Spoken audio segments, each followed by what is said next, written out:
इस वक्त की बड़ी खबर, एयरफोर्स का विमान क्रैश हुआ है और हरक्यूलिस विमान के क्रैश होने की जानकारी मिल रही है। आपको याद होगा कुछ समय पहले की बात है जब इसी हरक्यूलिस विमान की आपातकाल में लैंडिंग करानी पड़ी थी चीन के आसपास के इलाके में, और तब तमाम तरह के कयास भी लगाए गए थे। लेकिन क्या हुआ है हरक्यूलिस विमान में, किस तरह की तकनीकी खराबी आई है जो ये वायुसेना का विमान क्रैश हुआ है, इसके बारे में फिलहाल कोई जानकारी नहीं है। लेकिन फिलहाल सबसे शुरुआती जो जानकारी आ रही है इस संबंध में वो ये कि हरक्यूलिस विमान क्रैश हुआ है। ग्वालियर के पास ये हादसा हुआ है।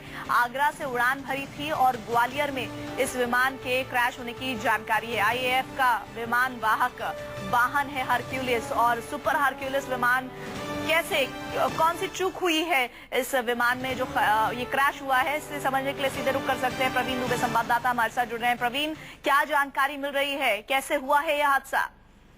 देखिए, अभी कैसे हुआ है ये बताना थोड़ा जल्दबाजी होगी, लेकिन जो लोकल लोग हैं ये बता रहे हैं ये श्योपुर जिले का बॉर्डर की एक जगह है करौली, जो राजस्थान सीमा के पास है, चंबल नदी के करीब है।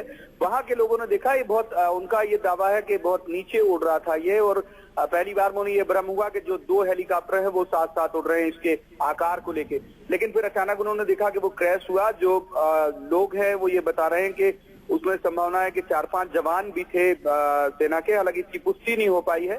जो कलेक्टर श्योपुर है वो पहुंच गए हैं, मौके के लिए रवाना हो गए हैं, एसपी भी साथ में है।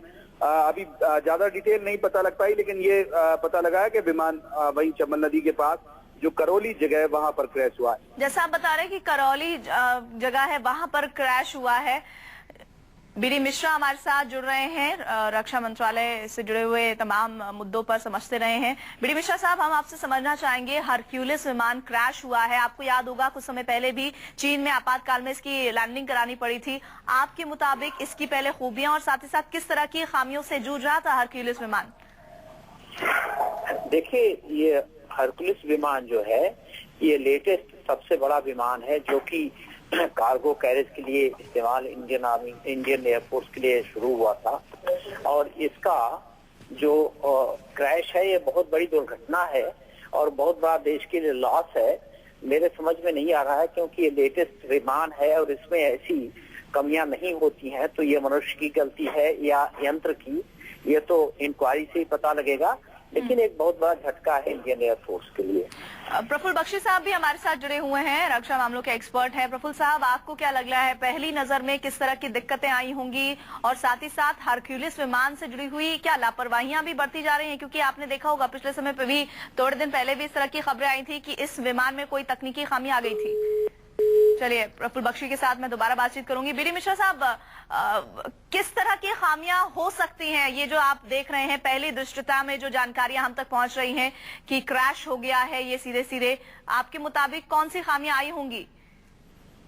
देखिए, पहली बात तो ये है कि जो मैकेनिकल कमी होती है उसका तो पता इंक्वायरी के बाद ही लगेगा, लेकिन ह्यूमन कमी की इसमें मुझे कम गुंजाइश इसलिए लगती है क्योंकि एक्सपर्ट पायलट इसको चलाते हैं। और ये जैसे नेवी में इतने घटनाएं हो रही हैं, इनको लेके सैबोटाज को हम रूल आउट नहीं कर सकते हैं, क्योंकि आपको मालूम है अभी नेवी में कितनी घटनाएं हुई हैं। और ये एक नया एयरक्राफ्ट जो लेटेस्ट है ये भी दुर्घटनाग्रस्त हुआ है। तो मैं समझता हूँ कि इसमें कहीं न कहीं सुई इस तरफ भी जाती है कि शायद इसमें कोई सैबोटाज भी हुआ हो।